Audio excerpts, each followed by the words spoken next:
In this lesson, we're going to create the hair for our character. Alright, so I need to create some hair for our character, and I'm going to do this in planes, kind of like you would see with game character hair. This is just one way of doing it. We could use fiber mesh if we just wanted this for the high poly sculpt, but I just want to kind of show you another brush and a great tool that we can use. So let me go ahead and bring this up. You can go to load brush, and you'll want to load in the IMM hair, and I've given you a link to this, so this is not going to be in the project files, but there is a link to that. Go ahead and open that, and then you'll want to load that brush. Okay, make sure you have it selected. And what this will allow you to do is go ahead and create curves for hair. Very, very useful tool. I really enjoy it. Now, for me to use this, I want to go ahead and duplicate the body. But before I do that, let's go ahead and bring it down to the lowest subdivision level, duplicate it, and then with that duplicate, I'm going to use this brush. Okay. Now, with this set, all we have to do is go ahead and start drawing on. Let's make sure symmetry is turned off, and we can start drawing strands of hair. Now, you'll see here it's saying that the mesh is made up of multiple subdivision levels. I need to make sure that I delete any higher subdivision levels on that duplicate. So delete higher. And I could freeze the subdivision levels if I want, but I like to just kind of get started here. So you can see here that it creates a nice strip of hair there. It's based on the draw size. So the larger the draw size, the larger the hair strand. Okay, and so you're going to have to move this up and kind of play around with this. Now, one thing that you'll notice is that it creates a very nice hair strand, and you can move this curve around, you can move the curve, you can adjust the shape of this if you need to. Okay, and if you decide, you know, I want to make that a little longer, you can continue it on. Very great tool. Really enjoy it. Now you'll notice that I really don't get much control over the shape of the hair as far as it thinning out once it gets toward the end. But we actually do have that control. I'm going to go ahead and hit Control Z until I get rid of that hair strand. And I'm going to go up to Stroke, and you'll see under your Curve modifier you can actually change the shape of the hair strand. Now, notice the shape that I've given it here. It starts out really thick here at the top, and then it gradually comes down to almost a point here at the bottom. Now, in order for this to work, I need to activate size on that, and that's all I want it to do. So what we'll see is whenever we draw this out is we'll get a very thick start, and then as it gets to the end, it'll thin out. And that's exactly what I want. So now I need to come up with a hairstyle that I want to use for this character. Now, looking at our concept art, you can see that she's got all kinds of different lengths of hair. Some are short, some are long. It's kind of expected in a post-apocalyptic character. You're not going to have perfect hair. You're probably going to be the one cutting it. You don't have professional tools to make the cuts. You're probably cutting it with a knife, just grabbing a wad of hair and just giving it a cut. So we want to make sure that we create some shorter hair for this character.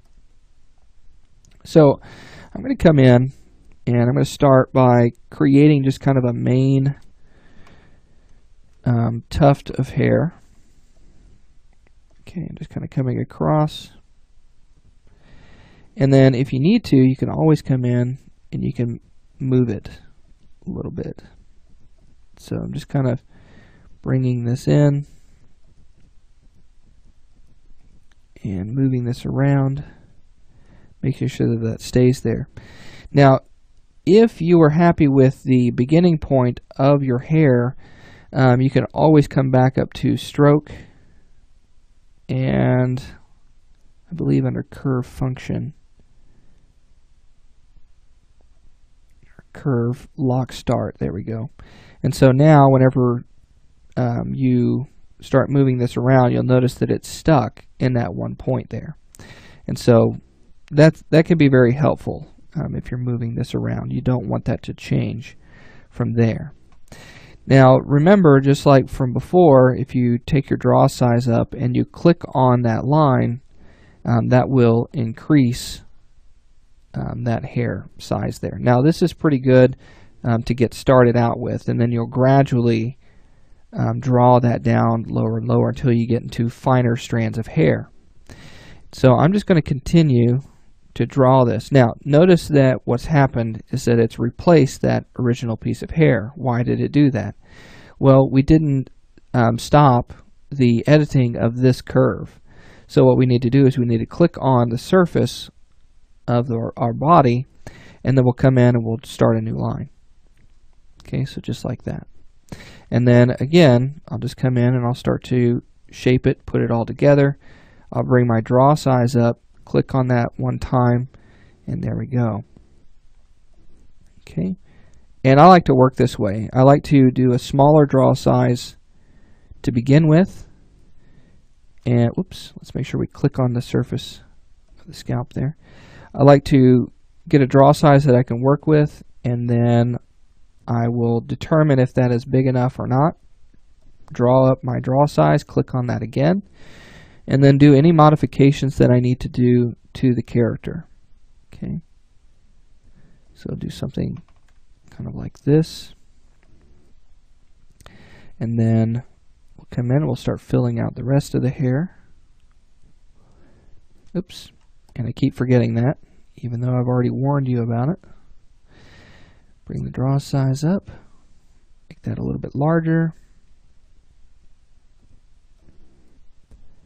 move it around as needed.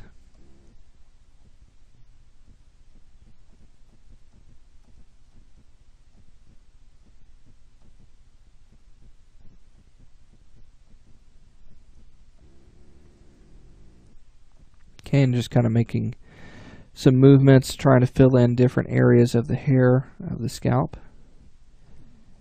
So I'll just kind of fill that in. And what I'm trying to do is I'm just trying to make sure that it's got maximum coverage here.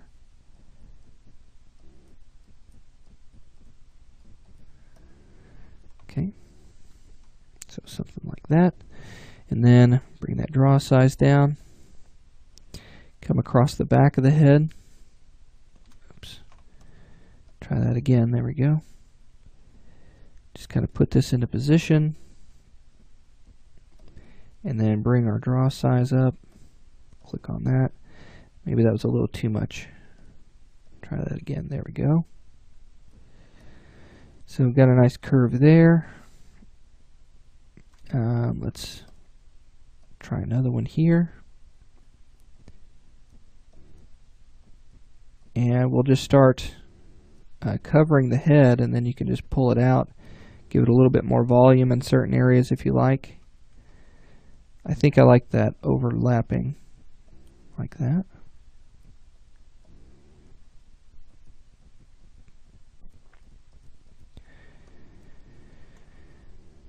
Okay, and then we'll just continue right down the back side here,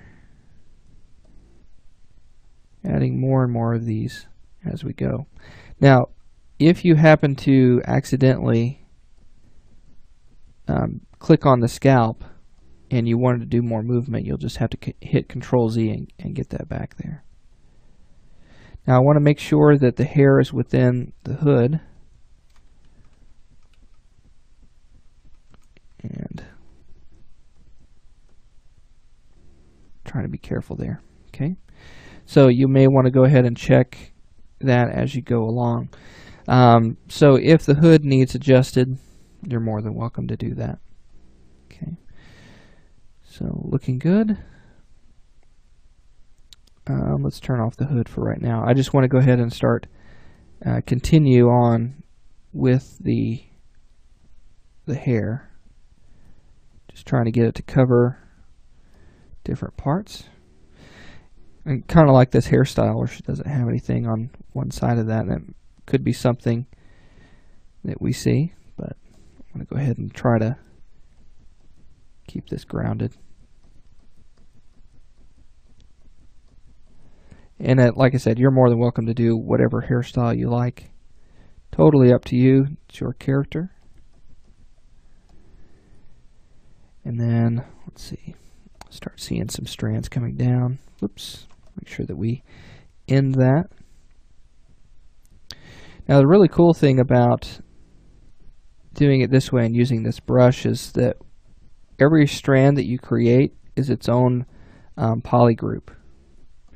And you can actually use polygroups in so many different ways. And so, whoops, let's try not to do that. If you decide that you want to do a little bit of restyling after you've started drawing all of these, you can mask by polygroup, and you can actually activate an option that will allow you to modify an object by polygroup. And so whenever you start on one polygroup, it will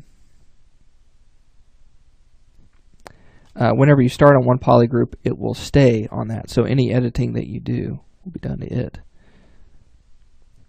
Okay, and then of course you can always move these individual strands as a group. Okay, once you're finished with it. Okay, and so I like to just try and get my hairstyle as close as possible at this point before doing anything else.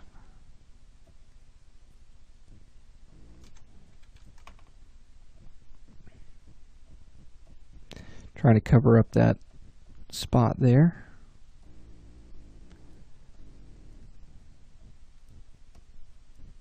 Oops, let's try not to do that. And it's important to make sure that you are looking at the different angles of this, making sure that the hair does get maximum coverage. Okay, so coming together at these points, covering up other areas.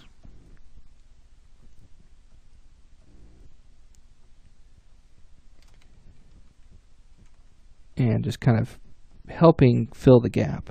Okay, it all works together to create believable hair. Now we're not going to be getting into texturing or anything in this course, but again, this could be available, okay, for that. So really liking the way this is looking so far. Okay, just trying to make sure we get all of these together.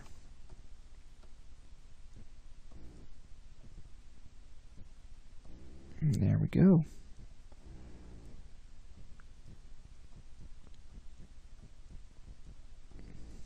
Create something that looks really interesting.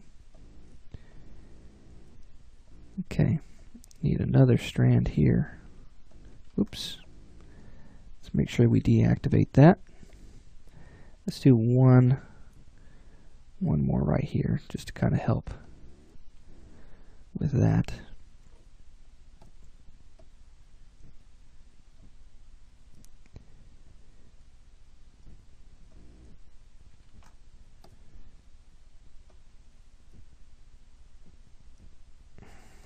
Okay, and then we're just kind of push this in a little bit. And you can create multiple layers of hair, okay, if you need to, and I don't really like that. You can create multiple layers of hair so you can get really thin hairs and things like that if it's needed. Now, normally I don't want a strand of hair like that to where it is showing me the back face from the front. Okay, probably not the best thing to do.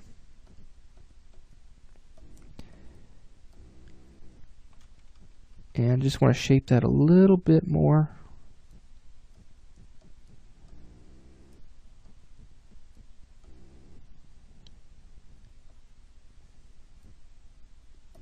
And get maybe a hair that's kind of helping to cover up the ear there, so something like that.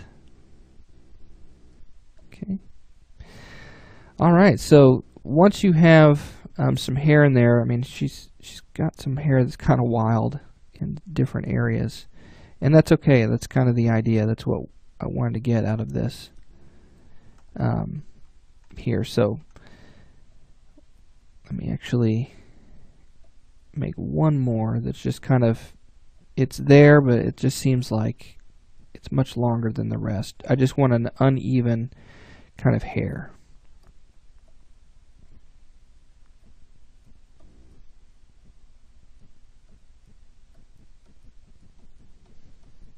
Okay, and we'll just push that in, just kind of filling it out, and there we go.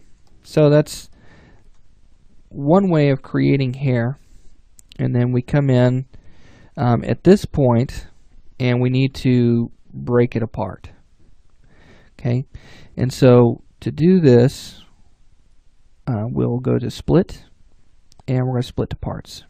Hit OK on that, and you'll see that the hair breaks apart. We're going to go ahead and start at the top strand of the hair. Actually, well, let's take that body and let's just delete it off. You could just go ahead and hide it, just in case you need it later. But with this, we're going to go ahead and merge these down. And I'm going to merge down.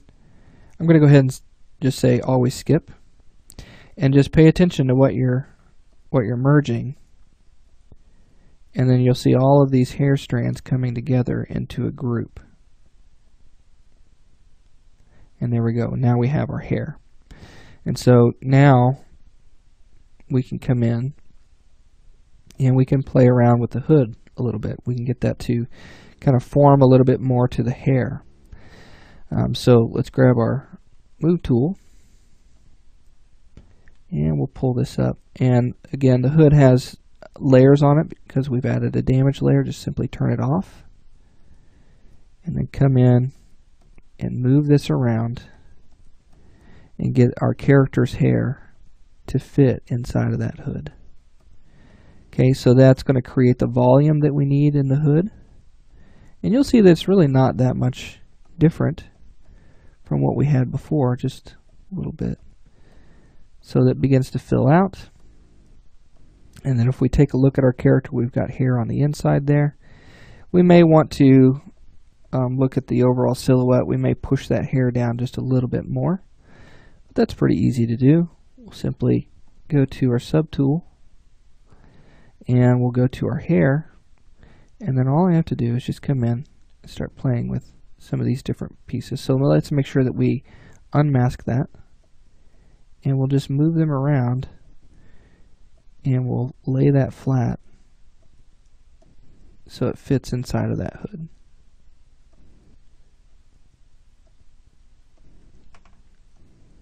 Okay, good. So there we go. We've got our hood and we've got our hair all together. And I just want to kind of take a little bit more down on that. Okay, let's bring that hood back there. So on that hair, I just want to push that in just a little bit more. Get that to fit and just create a nice silhouette with the hood and everything there.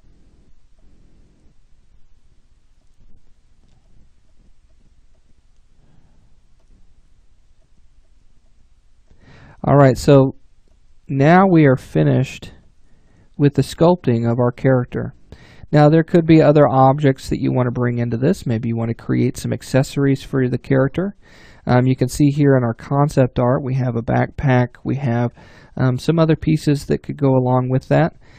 We're not going to build any of those because I mean we're talking about a character sculpting course here, and you know, accessories, we have the same kind of workflow for those, and so if you want to build something like that, you're more than welcome to do so and bring that into the character. But that wraps up this character here.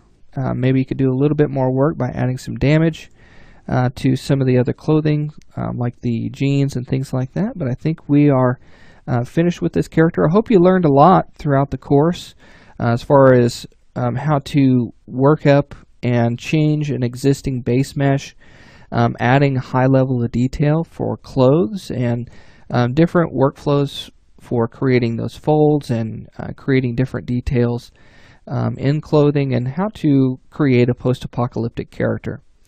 So I hope you guys had fun, and I'll see you guys next time.